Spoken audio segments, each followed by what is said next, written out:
No sé qué pensáis vosotros, pero este vértice del mundo situado en el extremo sur de la península ibérica puede presumir de ser una de las localizaciones más cotizadas de la historia de la humanidad. Su estratégica ubicación y fantástico clima han favorecido el paso de numerosas civilizaciones a lo largo del tiempo, traduciéndose en una rica mezcla de culturas que saborearemos en la ruta Pueblos Blancos, esencias ancestrales entre el mar y la sierra. Comenzamos en Atajate, pueblo enclavado en el Valle del Genal y que está fuertemente arraigado a la tradición de la elaboración del mosto. Las piezas del museo al aire libre, expuestas en el urbanismo heredado de la cultura árabe, así lo confirman. Donde hoy se ubica el cementerio, hubo una mezquita y después una iglesia, y solo se conserva la portada de la última obra. El templo parroquial que hoy vemos fue construido por los propios habitantes del pueblo, los mismos que nombran con orgullo cada vivienda levantada en la urbe. El senderismo por el Valle del Genal no defrauda, sobre todo en otoño, donde los colores lo convierten en el bien nombrado Valle del Cobre. Una ruta, la de Fray Leopoldo, nos permite llegar a Alpandeire para visitar la antigua vivienda de este personaje religioso. También hay hitos cercanos relacionados con yacimientos prehistóricos, unos más accesibles que otros. Entre las delicatessen culinarias probamos la borra antequerana y unas deliciosas croquetas hechas con productos de la tierra. Pero como amantes del queso, esperaremos a llegar a Villolenga del Rosario, localidad famosa por su queso de cabra payoya. Es casi delito pasar por aquí y no degustarlo, y cómo no, comprarlo. Las calles encaladas de esta pequeña urbe nos dirigen por la singular Plaza de Toro cuadrangular, su iglesia parroquial, el pintoresco cementerio emplazado en las ruinas de un viejo templo y una ermita con vistas fantásticas a la Manga y al pueblo.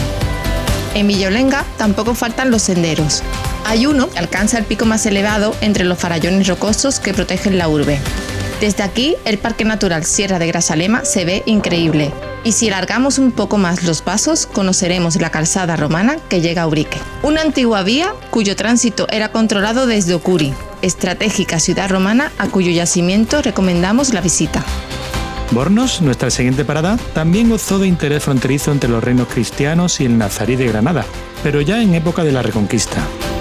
El linaje de los Rivera aprovechó el espacio de un castillo árabe para levantar un bonito edificio renacentista con herencias artísticas traídas directamente desde Italia.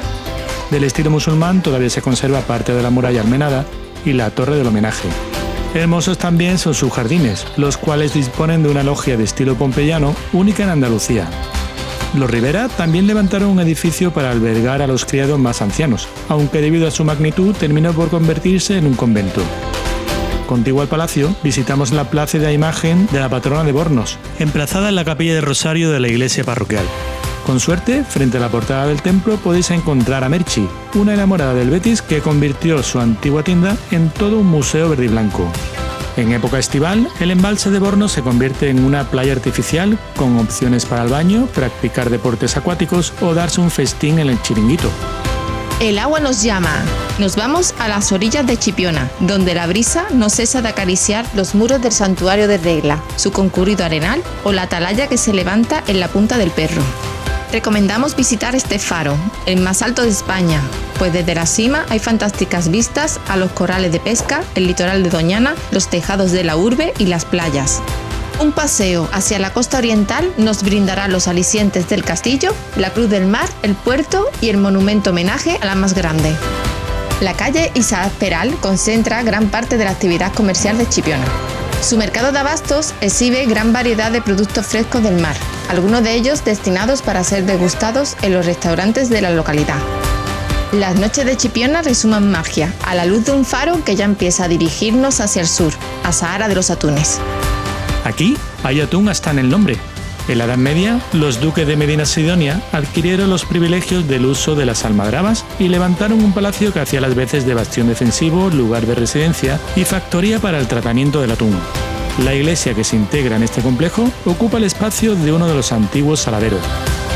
El producto estrella de Zara lo podemos encontrar tanto en su pintoresco mercado, ambientado en un atractivo entorno marino, como en la variada oferta gastronómica de sus servicios hosteleros. Toda esta franja del litoral ha sido víctima de numerosos conflictos a lo largo de los siglos debido al control del atún y a su ubicación estratégica cercana al estrecho. Seguro que la belleza natural del entorno también tuvo algo que ver. Que se lo digan a los romanos, que vivieron muy cerca de aquí buenos momentos. Nosotros ahora disfrutamos el nuestro. ¿Os animáis?